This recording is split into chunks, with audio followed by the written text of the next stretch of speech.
I want to start by thanking you for your willingness to host a conversation in our Tech at Home sermon focus groups. Each week you'll get an opportunity to engage with whoever it is. I know some of you have large groups and some of you maybe one or two people that you're meeting with. Regardless of the size of your group or where it meets, what you do is so important to what we're trying to accomplish at Greenville Oaks. Because what we believe is that circles are better than rows. And so I get the opportunity to preach to rows and to give information, but that's going to be worked out in the circles that you're hosting and that you're creating space for. So first of all, thank you for what you're doing. You've already gotten information about the fact that we'll be having Facebook Live videos that I'll be summarizing the content of the sermon each week.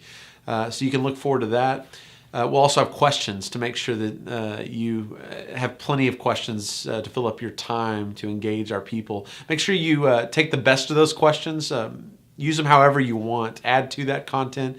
With this text series, it'll be easy for you to add content from TV shows you've watched or maybe videos you've seen that may be able to add to the conversation. Feel free to add whatever you'd like to these conversations to make them relevant for the people that you're engaging with. I want to tell you a little bit more about our series beyond what you've seen in our promo videos.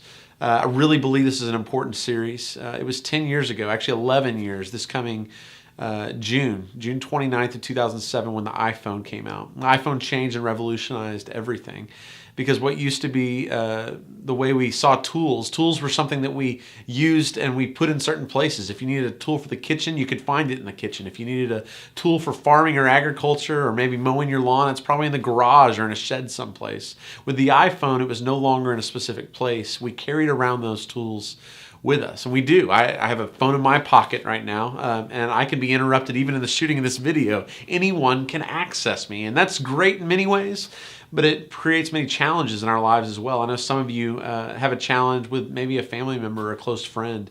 Maybe you've been to lunch or you're at the dinner table, and there's a challenge of trying to get people's full attention. What we know in our lives is that we are most happy, most grateful, we have the most contentment in our lives, and we are able to be fully present with the people who are around us. And so you're going to have to think about that when you have these conversations. Maybe there are new standards and ground rules that you want to set about setting aside technology, about asking people to turn off their technology so they can be fully present in the moment. Those are things that you can come up with, but we really do want to model for our people in these groups what it looks like to be fully present and to put technology in its proper place. As a church, we're trying to utilize technology. Right now, I'm speaking into a camera, and that message gets delivered to you in a certain way. You also are going to be watching each week Facebook Live, which is a way that we have to use technology to deliver a message. Each week, we have dozens of people that watch online our services. And so we don't see technology at all as a bad thing. That's not the message of this series at all. But we do know that technology, if it gets out of hand, can become an idol. It can become something that takes over our lives. Like most addictions, early on, we see the great benefits and blessings of whatever the substance may be, but over time, it loses its usefulness in our lives. It doesn't give us the dopamine hit it once did. And what we have to do at that point is either take more of the substance, engage it more deeply, or do something to try to get that same hit we had originally. And that's why in this series, what we want to talk about is how to engage it in a proper way, that we don't gain addictions, that we don't lose what technology is intended to do. Anytime that technology can lead us to making our lives better, easier, accomplishing our life's mission, then it's a good thing. But when it spins out of control and we can no longer engage in our work, we can no longer engage in our relationships best, that's when the problem occurs. And so each of these weeks, over the 5 weeks, we're going to talk about different topics. We're going to start actually by talking about our mission. Because the reality is technology is not the goal or the end. It's not just putting it in its place. The question is, what is our mission as the people of God? And then how does technology play a role in helping us accomplish our mission? So we want to help our people think through as a family. What does it look like? What's our family's mission? And then we ask the question, how does technology help that or hinder that?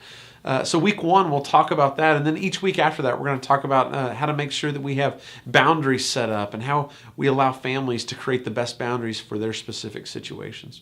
So you're going to be guides. You're going to be hosts for this conversation. And we are thrilled that you're going to do that. If you have any questions through this, or maybe you have videos or content you want to give our way because it may be helpful, feel free to send that on. We'd love to see that. That will inform our questions and the entire process. But the most important role that we have in this series is really you you helping our people put into practice the principles that I'm preaching on every Sunday morning. So again, thank you for what you're doing. If you have any questions, feel free to send thes to me at colin@greenvilleoaks.org or to Keith Maloney at kmaloney@greenvilleoaks.org.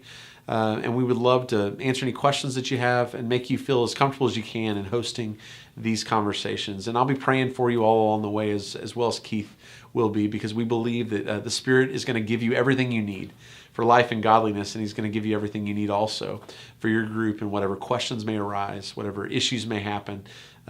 Technology is truly a power in our lives, and so we're praying that God will allow us to use that for good, to put, again, technology in its proper place. That's the whole focus of this conversation.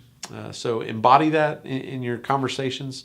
We look forward to seeing what God is going to do through this entire series. Again, thank you, and thanks so much for watching the video.